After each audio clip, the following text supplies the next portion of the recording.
Quoi, qu'est-ce qu'il y a? Qu'est-ce qu'il y a? T'as faim? T'as faim? Salut à tous, j'espère que vous allez bien. Moi, comme d'habitude, ça va, ça pète la forme. Une fois n'est pas coutume, là, nous sommes en soirée et j'avais un sujet qui me trottait dans la tête. Et je me suis rendu compte que je ne l'avais pas abordé avec vous lors de la précédente vidéo. Donc, je me suis dit, pourquoi pas tourner une petite pour pouvoir vous dire ce que je pense sur le sujet. C'est un sujet qui fait écho aux violences aux Antilles, mais cette fois-ci, les violences sexuelles. Alors, tout d'abord, je vais essayer de décortiquer dans deux parties justement ce que j'entends par violence sexuelle pour pouvoir être le plus précis, le plus concis que possible pour ne pas trop m'épancher et partir dans tous les sens. Je tenais au préalable à vous remercier de tous vos retours sur mes précédentes vidéos.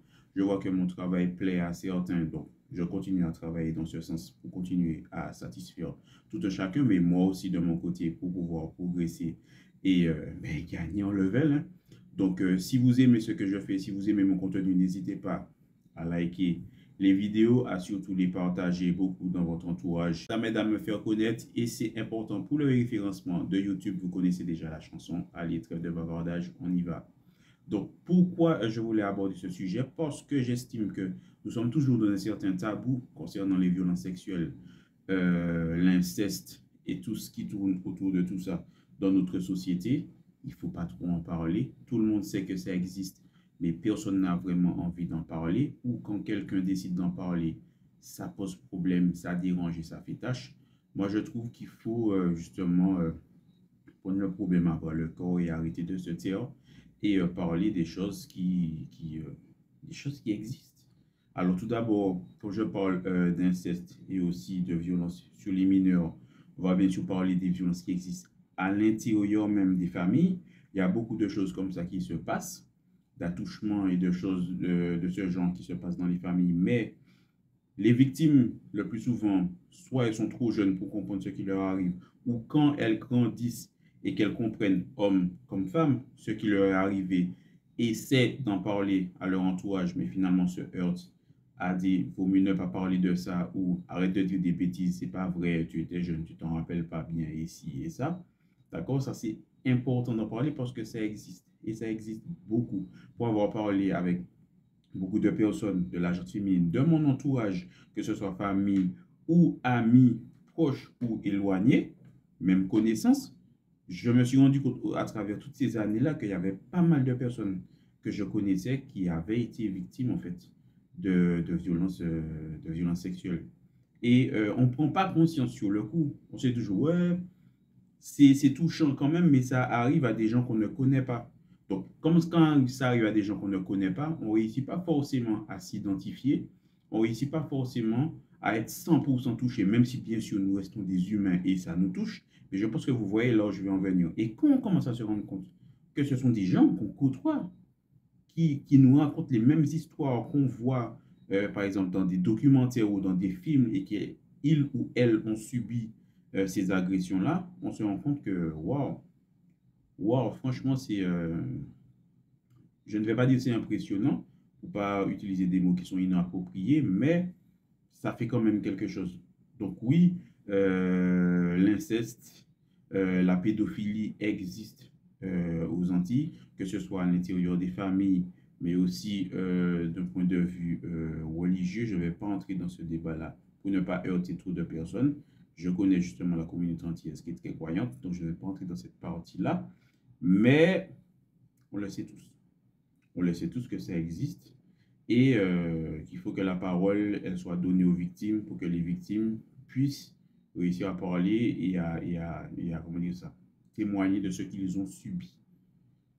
Donc ça, c'est pour la partie pour les enfants. J'estime que c'est compliqué, moi-même ayant des neveux et nièces, c'est quand même très compliqué de se dire que tu peux confier tes enfants à des gens que tu penses que ce soit des professionnels hein, de l'éducation ou bien même d'autres personnes de confiance. Tu confies tes enfants, tu as confiance en ces gens-là, tu penses justement que tes enfants sont en sécurité et non. Tu peux tomber sur un prédateur ou une prédatrice sexuelle qui justement abuse de tes enfants et ça, c'est très compliqué. Il ne faut pas tomber dans la paranoïa, mais il ne faut pas non plus se dire qu'on vit dans le monde des bisounours et savoir que oui, ça existe. Ce ne sont pas des légendes urbaines. Oui, ça existe. Donc, parents, père ou mère, voilà, méfiez-vous, faites attention et voilà, de ne pas faire confiance aveuglément à certaines personnes. Pour pouvoir parler justement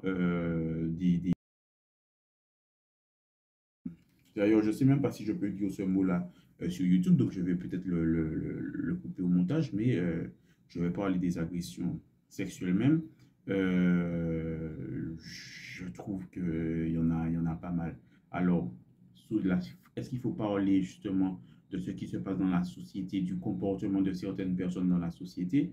Oui, on va commencer par les gars qui ne savent pas se tenir, d'accord, qui ne savent pas voir une fille dans les yeux sans vouloir avoir envie de faire quelque chose justement avec elle. À la limite, tu es un chaud lapin, il n'y a pas de problème. Tant que tu sais te contrôler et que tu sais comprendre que quand la fille, elle te dit non, ben, c'est non.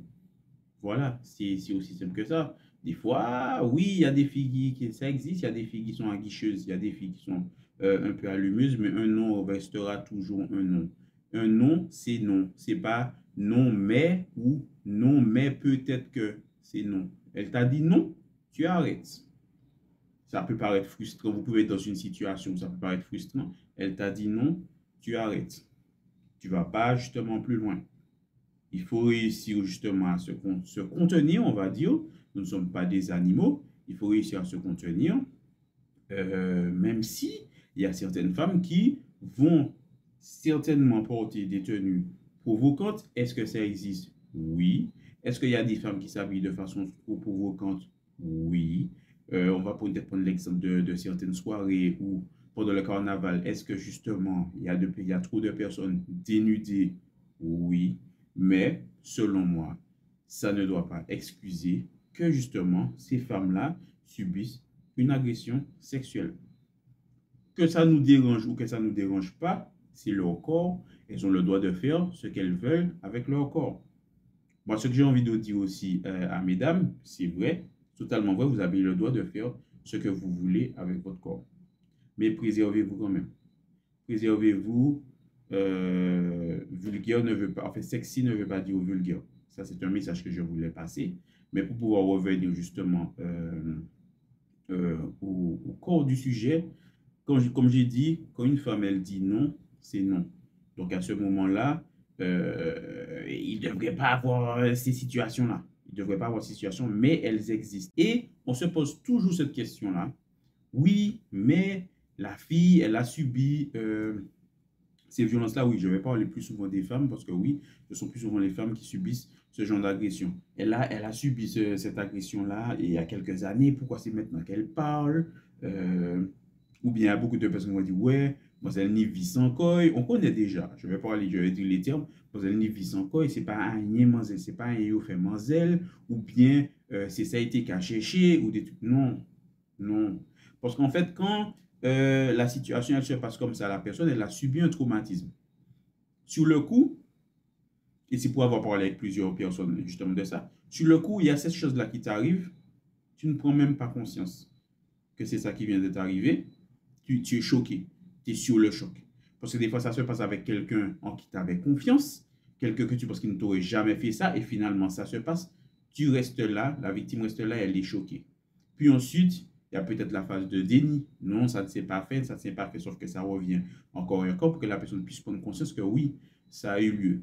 Et au moment peut-être où elle décide d'en parler à des gens qui ont la confiance, des gens qui sont censés être de sa famille ou bien même de ses amis, ces gens-là ne la croient pas. Donc, comment cette personne-là doit se sentir? Quand on voit que année après année, cas après cas, c'est toujours des situations comme ça qui se passent, que soit il y a peut-être des non-lieux, ou il y a peut-être des condamnations, mais des condamnations, je dirais, vraiment pas folichonnes, ou encore que la personne ressort libre et que la victime s'est mise à dos, on va dire, toute sa famille, parce que sa famille ne réussit pas ou n'a pas envie de la croire, c'est très compliqué. C'est très difficile de démêler le vrai du faux. Et c'est pour ça qu'il y a beaucoup de victimes qui se taisent. Par honte, par choc, par aussi peur que la famille, c'est-à-dire les gens qui sont censés être avec qui tu es censé être safe, qui sont censés t'aimer, ne te croient pas et te tournent le dos et préfèrent comment dire ça, se rallier, je dirais entre guillemets, à la personne qui t'a fait subir ces agressions-là. Franchement, c'est très compliqué. Dernièrement, en allant au travail, j'écoutais Maxi et c'était sur c'est quoi, c'était sur BFM, où il y avait Apolline de Malherbe qui parlait, et en fait, il y avait le témoignage d'une actrice, comment elle s'appelle, une ancienne actrice, je crois qu'elle a la soixantaine maintenant, Emmanuelle Béard, je crois qu'elle s'appelle, vous me direz si je me trompe, et en fait, elle témoignait dans la soixantaine, là maintenant, qu'elle avait été violée dans son enfance par quelqu'un de la famille, quelqu'un de sa famille, bon, elle a précisé c'est ni son père ni sa mère, c'était quelqu'un de la famille, elle n'a pas donné son nom parce qu'elle dit que bon, voilà, ça ne servirait plus à rien maintenant, mais en fait, elle a osé en parler maintenant. Et elle expliquait que justement, c'est en discutant avec d'autres victimes d'agressions sexuelles qu'il y a une des personnes qui lui a dit, mais en fait, ton histoire, elle est touchante. Pourquoi tu n'en parles pas? Et en fait, elle s'est dit que elle, pendant toutes ces années-là, elle avait peur, et jusqu'à maintenant, bon, elle a décidé de se lancer, mais elle avait peur en fait, que sa famille ne la croit pas. Et le fait d'avoir peur que sa famille ne la croit pas, c'était quelque chose qui était au-dessus de tout. Et en fait, c'est ça qui coupait toute volonté. Parce que, comme elle l'a dit, c'était vraiment quelqu'un de proche de la famille. Et ni sa mère, ni son père n'ont vu quelque chose. Et jusqu'à maintenant, elle se pose la question de se dire comment son père et sa mère n'ont pas... Je crois que c'est son père. Ouais, c'est son père et sa mère n'ont pas vu ça. Et je crois que c'est sa grand-mère qui s'était rendu compte de quelque chose et qui l'a éloigné justement de ce prédateur-là et qui l'a envoyé, je crois, un peu ailleurs pendant quelques temps pour qu'elle ne puisse pas avoir à subir ça encore. Donc, les agressions sexuelles, c'est quelque chose de très complexe, c'est quelque chose de très compliqué. Alors oui, il y a aussi des femmes qui vont utiliser ces termes-là ou ces accusations-là à tort pour pouvoir faire du mal à certains hommes, parce qu'on sait aussi que dès qu'il y a le terme agression sexuelle qui va sortir, que tu sois innocent, que tu ne sois pas innocent, mais surtout quand tu es innocent, même si tu ressors innocenté, l'opinion publique ne va plus jamais te regarder de la même façon. Même si tu n'es pas coupable, hein, même si tu n'as rien fait, rien que le fait qu'on ait implanté une idée, d'ailleurs, petit clin d'œil au film Inception, si vous ne l'avez pas vu, allez le regarder. Rien que le fait qu'on t'ait implanté une petite idée dans ta tête, le peut-être qu'il l'aurait fait que même si tu ne l'as pas fait, ça peut détruire ta vie. Et justement, pour revenir sur les victimes, quand ça a été fait et que les victimes, elles parlent et qu'on ne les croit pas, ça aussi, ça détruit ta vie. Ça détruit ta vie parce qu'en fait, tes proches, les gens qui sont censés te protéger, ne te croient pas. Je ne sais pas si vous vous rendez compte de la dinguerie, mais c'est surtout ça. Et ça fait mal. Donc, moi, ce que je me dis souvent, c'est que quand il y a ce genre de choses-là qui se passent, les sortes de réflexions-là, ouais, mais mademoiselle, t'es caché chez un bail, ça a fait longtemps, mademoiselle, t'es mérité. Franchement, c'est lui qui cherche bail et tout. Essayons d'éviter ça. Essayons d'éviter ça. Le sujet, il est déjà assez délicat. Moi, je pense qu'il faut aussi, comme je l'ai dit dans ma précédente vidéo, c'est une question d'éducation. Il faut éduquer nos enfants à ne pas être justement des prédateurs sexuels. Après, tu peux très bien éduquer la personne et puis qu'à mettre l'éducation en bas plat de pied, mais au moins tu sais que tu auras fait le travail. Selon moi, il faut éduquer, il faut arrêter avec, je pense, les éducations à l'ancienne de mettre des tabous sur beaucoup de sujets qui, selon moi, mériteraient d'être abordés à l'âge qu'il faut, bien sûr, mais des sujets qui méritaient d'être abordés et que les parents fassent plus attention à qui ils confient leurs enfants, que tu sois de la famille ou que tu ne sois pas de la famille, à faire attention. C'est un message de bienveillance que je voulais envoyer à tout le monde parce que je sais qu'il y a des gens qui le vivent en ce moment, qui l'ont déjà vécu et qui sont dans la tourmente. J'envoie vraiment la force à toutes ces personnes-là, à toutes les victimes qui ont parlé, qui n'ont pas parlé. Je pousse les gens justement à parler si ont vécu quelque chose comme ça. Vraiment, message de bienveillance parce que c'est un sujet qui est quand même très touchant. Tout ce qui va toucher justement aux enfants, ça va particulièrement me toucher aussi. Donc, vraiment, parents, père ou mère, faites attention à vos enfants. Gardez-les dans des espaces safe. C'était Karou. Je vous souhaite une bonne soirée. À la prochaine.